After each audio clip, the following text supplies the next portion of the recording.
Hello and welcome back to Gamers Remorse. Today we're going to be playing Railroads, an independent game soon to be kickstarted.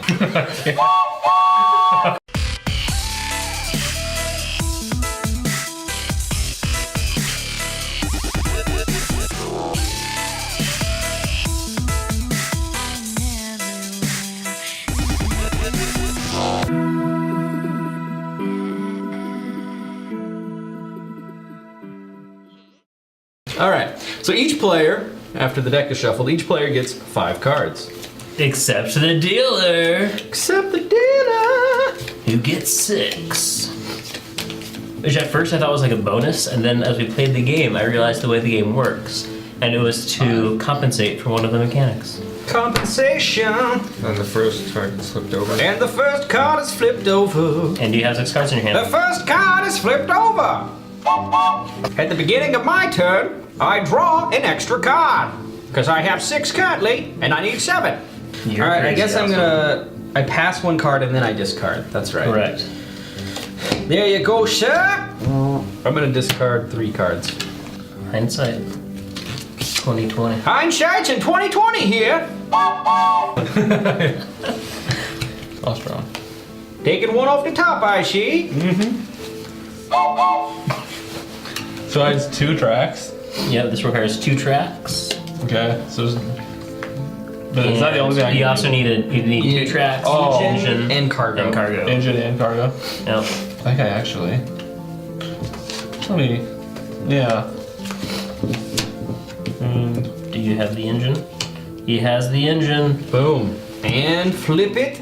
Und Green. the green. 2 points. Okay. And these get discarded. So then I pass one. Yeah, pass one to me. One time I was heading around the bend near Nova Scotia. I nearly ran off the tracks. $100 card. I have a requirement change to make. Who's ready for lunch?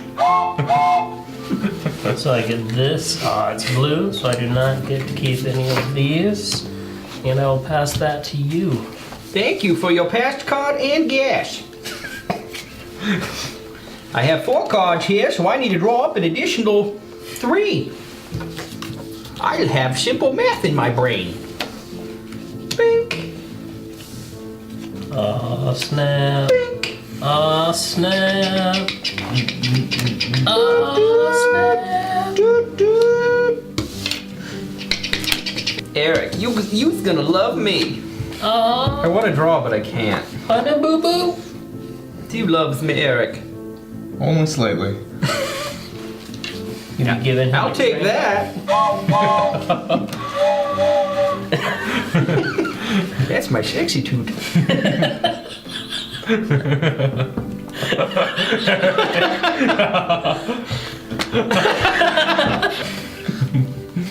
You want to go out to the train tracks?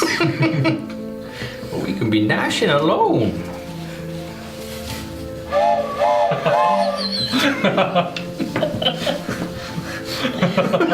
Was that one your central? Have one Oh, okay. back to pass. So you have to hold one back. Yep. Just Alright. like when I toot. So do you want top card of discard, or do you want Ooh, look at that. 3 from the drop off. 3 from the draw Three pile? draw pile. Just living on a. And ride it. You need an engine and cargo. He has an engine. Does he have cargo? He has the cargo. And if you, then what does he give me? Not what I was hoping for. However, if I remember correctly, draw cards until you have 7. You may take from draw or discard pile. I get to draw 4 cards. He spent 3, correct? Yeah. I don't have an engine. 1, 2, alright. 3, I thought you said you could only take the top of the discard. yeah, but I took the top, and then there was a new top. Yeah. I hadn't thought of it that way before, either. Yeah. I read it in the rules, so. Yeah, that's right, I'm that guy. I read the rule book. I actually bring rule books to games to work, and I read them when I'm at work. So I pass my time. What's my high score against? Oh, all 2s? How many reds yet? Have there? All right, it's time we review on Gamer's Remorse. I'm gonna go ahead and kick it off if that's all the same to you, gentlemen. Overall, I liked the game. I thought it was fun. It was everything that I would expect a micro game to be. Very fast to play, enjoyable. I could very much see playing this with just about any age. It seems easy enough to teach. The rules were a bit difficult to understand initially. However, once you learn it, you got it. Things that I didn't particularly enjoy about it were sometimes it seems like the skill to luck ratio kind of went off the rails, so to speak. Dun-dun-dun.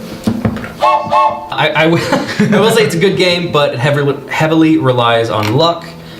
This is very similar to other issues we've seen in a lot of micro games. I think that's just part of purely card-based games. Quality of components, 0 to 2. I gave it 1.5. I did like the artwork. So a good balance of skill to luck, 0 to 1. I gave it a 0 because it seemed like it suffered a lot from the luck of the draw, so to speak. So I didn't really like that. I wish there was a way to get track cards into your hand, if you could save them up somehow or purchase them. Analysis paralysis, 0 to 1. I gave it a 1 because I felt like there wasn't much of analysis paralysis. Sometimes it got held up when people were trying to figure out, do I play this cargo or that cargo? But at the end, it really moved fast. It moved faster than a lot of the micro games we've played here. And I enjoyed that. That's how micro games are supposed to be. So theme, 0 to 2. I gave it 1.5. I very much felt the shipping cargo stuff back and forth. Between towns, you know, how many tracks, how far does it go, how much cargo can you move, how many engines do you apply. I think that made sense. It was kind of a fun mechanic, very simplistic, which was nice. So I gave that a 1.5. Thrill competitive, 0 to 2. I gave that a 1 just because, like a lot of other games, it seems like I couldn't tell who was winning. I mean, I could just by looking around, but I also couldn't tell what was in their hand. Some people seem to have a gift or a knack for having the right cards at the right time. Myself, it seemed like I was either missing track or missing an engine. Actually, I was dealt 6 engines at the beginning of this game, but no tracks and no cargo, so that kind of sucked. Was it fun? 1 to 2? I gave it a 2. I really did have fun playing this game. It seemed like a game that I could, you know what, I'm bored, it's a Sunday afternoon, hey fiance, let's play a game, something short and sweet, and this would be the game. So I gave it 7. In general, I did like it. I thought it was a good micro game. So, what do you think, Brian? I agree. This is a really good micro game. The visuals on it, I enjoy the iconography. There were some things where, I mean, like the real life images of the train tracks and the stations and everything was kind of weird when paired with the cartoonish iconography of the cargo. So, I mean, that kind of turned me off a little bit, but other than that, I really liked it. I mean, you know what you're looking at glance, you know, try to figure anything out. I much prefer iconography over text on cards. It's just easier to view at a quick glance. So I'm going to give that 1.5 out of 2. Like Sean mentioned, skill luck. There's a lot of a lot of luck in this game. But there is skill in when you're building your train. You get bonus points if your cargo matches the station, and so you got to look at your cargo and try to figure out, okay, how do I maximize the amount of cargoes that I can use? What stations have been found? What is the most likely station on the top of the deck? I'm going to try to find a way to maximize your points in that. So I'm going to give that 0.5 out of 1. Pacing, I'm going to give that a 1. Mainly because I felt like it did go fast. It a lot faster than most games, but there are 3 turns where you're doing nothing and you don't really care what they're doing because it doesn't impact you outside of if they get a station. For theme and immersion, I'm also going to give that a 1. I enjoy train games. They're one theme that I just, for some reason, have latched on to. But this one, it plays it well with the idea you need an engine, you need a track, you need cargo, because you're not going to run a train without any of those 3 things. And that just plays really well together. And then getting rewarded for having the cargo that the station wants. I thought that was a really fun theme. As far as the mechanics, I'm going to give that a 0.5. The mechanics worked well, but kind of like what Sean was mentioning, it relies a lot on drawing what you need. And if you're not drawing those and the other people are, it can get really frustrating. But like you mentioned, that's part of a card game. And they fixed that slightly by saying you can draw off the discard pile or the draw pile or a mixture of the 2. So you can kind of try to up your chances that way, but again, you can go through a lot of junk to get to that one card you need. So I'm giving the mechanics a 0.5. And then was it fun? Definitely. I'm gonna give it a 1.5. It's definitely fun for the duration. If this game went a lot longer, I could see it getting dull. Yeah. But it's a perfect time frame for what you're doing. Great filler game, and I would bring it to the table in between games. But only if I needed a very short space to fill. I mean, if I had 5 more minutes, I would pick up one of the other games that we reviewed for this Kickstarter. And so I'm going to give it 6. Eric, what did you think? Going over the rules at first, I thought that this was going to be really difficult to understand, but once you play it, you got used to it. And once we figured it out, it was a lot easier to deal with. It was really fun to play, really quick. Overall, it was quick, simple, and fun, so probably give it about a 6. Okay. I'd probably agree with a lot of things people said. I like the pictures on the cards, like the real train tracks, stuff like that. I thought it was pretty cool. Ton of luck involved, maybe a little too much luck involved, not really any skill.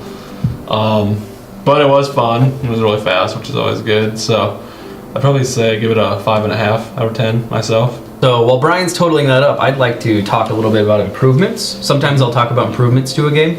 So we had talked a little bit about the iconography of it, and we really liked that. We really liked the pictures. However, the cartoony pieces around the icons tend to bother us, I would say.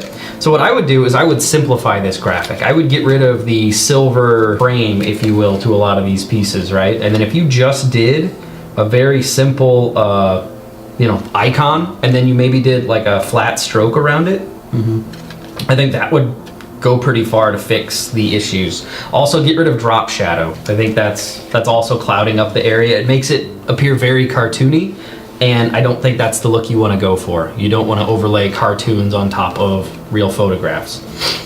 In addition, we had talked about the randomness of the game. I think it would be really cool to be able to buy, so if you could trade in some of the cards you drew and they had a point value on them, then you can trade in to buy a pool out there of cards. Like for instance, you could buy a track with a value of 6 cards. So you can add up these values on these cards, trade them in, get a card you want, and then be able to build something. I think that would add a lot to it. It would slow down the pace a little bit, so that would be something you'd want to watch out for, but these are just my ideas. The reason I'm giving improvements is because I like this game so much, and I want to see it improve. I mean, even, looking at the card layout, I understand, it's tempting to say, hey, I'm going to throw the scores always in the bottom left and the cargo always in the upper right, or I guess scores bottom left, cargo's upper right, trains or whatever. But if you just had a bar across